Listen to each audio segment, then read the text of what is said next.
বিষ্ণুদেবের সাথে গীতাকে দেখে আবারও গীতাকে ভুল বুঝলো অগ্নিজিৎ মুখার্জি। হ্যাঁ বন্ধুরা, এমনটা দেখতে পাচ্ছি আমরা গীতা এলএলবি সিরিয়ালের আজকের পর্বে। গল্পের শুরুতে দেখতে পাই গীতা থানা থেকে বেরিয়ে এলে মেহেক জিজ্ঞাসা করে, গীতা বৌদি তোমার কি হয়েছে? গীতা বৌদি তুমি এত কেন ভেঙে পড়েছো? তোমার চোখে এত কেন জল পড়ছে? গীতা বৌদি বলো গীতা বৌদি তোমার কি হয়েছে? অঙ্কিত বলে, গীতা বৌদি তুমি চুপ করে আছো কেন? তুমি বলো তোমার কি হয়েছে? মেহেক বলে, গীতা বৌদি কেন তুমি এরকম করছো? তোমাকে কেউ কিছু বলেছে? বাবা কি তোমাকে কোনো কিছু বলেছে? তখনই গীতা বলে, না আমাকে কেউ কিছু বলেনি মেহেক। মেহেক বলে, ঠিক আছে তাহলে তুমি এবার আমার সাথে বাড়ি চলো। গীতা বলে, না মেহেক আমি ওই বাড়িতে আর যাবো না। মেহেক বলে, গীতা বৌদি তুমি এটা কি বলছো? ইলিন বলে, গীতা বৌদি সত্যি করে বলো না তোমাকে কেউ কিছু বলেছে? তুমি কেন এরকম করছো? তুমি আমার সাথে বাড়ি ফিরে চলো। তখনই গীতা বলে, না ইলিন মেহেক আমি মুখার্জি বাড়িতে আর ফিরবো না। হয়তো আমার সেরকম ভাগ্য নেই। অন্য মেয়েদের যেমন কোনো বাচ্চা হলে অন্তঃসত্ত্বা হলে তার বাপের বাড়িতে বাচ্চা হয় কিংবা শ্বশুর বাড়িতে বাচ্চা হয়, কিন্তু আমার মতন অভাগার কপালে কোথায় আর জুটবে? হয়তো কোনো হাসপাতালে জন্ম হবে আমার বাচ্চার, কিংবা কোনো নার্সিংহোমে, কিংবা হয়তো ফুটপাতে। আমার তো আর সে ভাগ্য নেই মেহেক। মেহেক বলে, গীতা বৌদি তুমি এটা কি বলছো কি গীতা বৌদি? গীতা বলে, হ্যাঁ মেহেক আমি ঠিকই বলছি। বলে গীতা বৌদি তুমি এমনটা করতে পারো না। তুমি আমাদের সাথে মুখার্জি বাড়িতে যাবে। পাপা ও পাপা তুমি একটু বলো না গীতা বৌদিকে যেন আমাদের সাথে মুখার্জি বাড়িতে আবার ফিরে যায়। এই অবস্থায় গীতা বৌদি এখন কোথায় যাবে? তখন অগ্নিজিৎ মুখার্জি বলে, মেহেক যার ইচ্ছে নেই সে কিন্তু নাও থাকতে পারে, আমার বাড়ি থেকে সে চলে যেতে পারে। গীতা বলে, সত্যিই তো মুখার্জি বাড়িতে এখনো আমার বাড়ি হয়নি মেহেক। মুখার্জি বাড়িটা আমার বাড়ি নয়। অগ্নিজিৎ মুখার্জি বলে, সত্যিই তো তাই, ও আমার বাড়িতে এসেছিল পুত্রবধূ হয়ে, এখন তো ওর পুত্রবধূর পরিচয়টা নেই, তাহলে আমাদের বাড়ি থেকে এখন কি করবে মেহেক? মেহেক বলে, তাহলে পাপা তুমি নিশ্চয়ই তুমি কোনো কিছু বলেছো গীতা বৌদিকে। গীতা বলে, না না মেহেক আমাকে কেউ কিছু বলেনি। তখনই মেহেক বলে, হ্যাঁ পাপা তুমিই কিছু বলেছো গীতা বৌদিকে, সেজন্য গীতা বৌদি আজ এরকম করছে তাই না? আমাদের মুখার্জি বাড়িতে ফিরে যাচ্ছে না।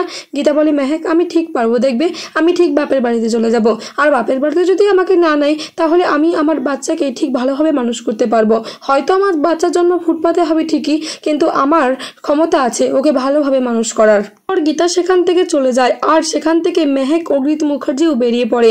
আর কাব্যা কৃপানকে বলে, কি রে কৃপান সমস্ত কাজ হয়েছে তো? স্বস্তিক সত্যি মারা গেছে তো? কৃপান বলে, আর বাঁচার ওর কোনো চান্স নেই, ওর বডিটা গঙ্গা জলে ফেলে দিয়েছি, ওর বডিটা আর কেউ খুঁজেও পাবে না। তখনই কাব্যা বলে, তাই তো এবার এই গীতা উচিত শিক্ষা পাবে। গীতা আমাকে অনেক জ্বালিয়েছে, অনেক কষ্ট দিয়েছে, অনেক রাত আমি শান্তিতে ঘুমাতে পারিনি। এবার গীতা তুমি সারা জীবনটা শান্তিতে ঘুমাতে পারবে না, তুমি সারা জীবন তিলে তিলে কষ্ট নিয়ে শুধু এবার মরবে। এই বলে কাব্যা আর কৃপান হাসতে থাকে। অন্যদিকে গীতা যখন বাইরে আসে তখনই গীতা আপন মনে হাঁটতে থাকে আর স্বস্তিকের কথাগুলো মনে করতে থাকে। সেই সময় বিষ্ণুদেব এসে গীতাকে ডাক দেয়, আর গীতা বিষ্ণুদেবকে বলে, কি হয়েছে? আপনি কেন আবার আমার কাছে এসেছেন? আপনার জন্য অনেক বদনাম হয়েছে আমার, আর আমার দয়া করে আপনি আমাকে বদনাম করবে না, আমার জীবনের সবটুকু শেষ হয়ে গেছে। তখনই বিষ্ণুদেব বলে, কি হয়েছে কি আপনার? তখনই গীতা বলে, আপনি জানেন না আমার স্বস্তিক বাবু আমাকে ছেড়ে চলে গেছে, কিন্তু আমাকে ছেড়ে চলে যেতে পারে না। আমি জানি আমার স্বস্তিক বাবু এখনো বেঁচে আছে। বড়বাবু বলেছে 1% চান্স আছে যে স্বস্তিক বাবু বেঁচে আছে, আর সেই 1% চান্স দিয়ে আমি আমার স্বস্তিক বাবুকে খুঁজে বের করবো। চলে যান আপনি এখান থেকে চলে যান। এই বলে গীতা সেখান থেকে চলে যেতে গেলে বিষ্ণুদেব গীতার হাত ধরে, আর এই হাত ধরাটা মুখার্জি বাড়ির সকলে এবং অগ্নিজিৎ মুখার্জি দেখে ফেলে। অগ্নিজিৎ মুখার্জি দেখেই বলে, দেখছো মেহেক তুমি এই গীতার জন্য কি করছো? আর এই গীতা কিনা এই বিষ্ণুদেবের সঙ্গে সম্পর্কে জড়িত আছে, দেখো বিষ্ণুদেব কেমন গীতার হাত ধরে আছে। মেহেক বলে, বাবা তুমি কেন এমনটা করছো? এটা তো ভুলও হতে পারে তাই না? হয়তো ওরা অন্য কিছু কথা বলছে, কিন্তু গীতা বৌদি এমনটা মেয়ে নয়। গীতা বৌদি শুধুমাত্র আমার দাদা ভাইকেই ভালোবাসতো, আর কাউকে ভালোবাসতে পারে না আমার গীতা বৌদি। অগ্নিজিৎ মুখার্জি বলে, আর কোনো কথা নয়, তুমি সবাই মিলে গাড়িতে ওঠো আর এখান থেকে চলো। আর তারপরে অগ্নিজিৎ মুখার্জি আর সকলে গাড়িতে উঠে সেখান থেকে চলে যায়।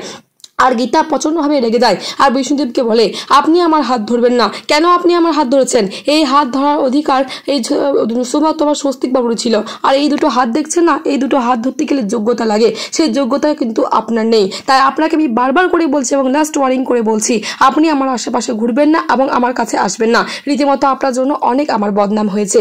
এই বলে গীতা সেখান থেকে চলে যায়। আর বিষ্ণুদেব বলে, গীতা আপনি কিন্তু আমাকে আবার ভুল বুঝলেন। তারপরে গীতা বাড়িতে গিয়ে ডাকতে থাকে বাবা বাবা করে। ঠিক তখনই সেখানে গিনি আসে। গিনি এসে বলে, তোর লজ্জা করে না গীতা?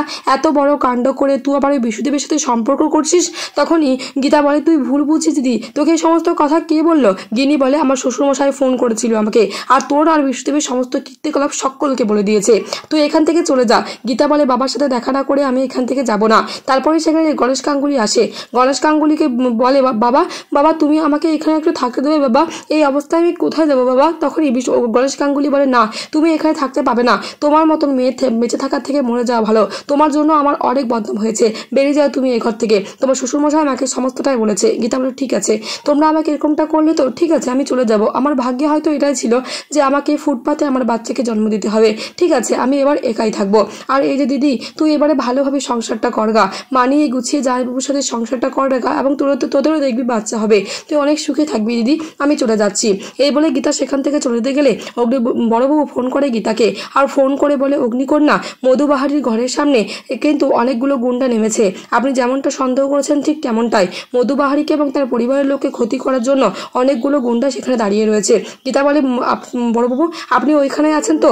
বড়বাবু বলে হ্যাঁ অগ্নিকন্যা আমি ওইখানেই আছি। তখন গীতা বলে ঠিক আছে বড়বাবু, আমি যাচ্ছি মধুবাহারির বাড়ির সামনেই, আর আমি সেখানে সেই গুন্ডাদের কাছ থেকে উচিত শিক্ষা দেব। আর আমি জানি আমার স্বস্তিকবাবু বেঁচে আছে, আমার স্বস্তিকবাবুকে আমি খুঁজে ঠিক বের করব। আমি যাচ্ছি বড়বাবু, আপনি অপেক্ষা করুন। তাহলে বন্ধুরা এতটা দেখতে চলেছি আমরা গীতা LLB সিরিয়ালের আজকের পর্বে। আজকের পর্বটি কেমন লাগলো অবশ্যই কমেন্ট বক্সে কমেন্ট করে জানাও।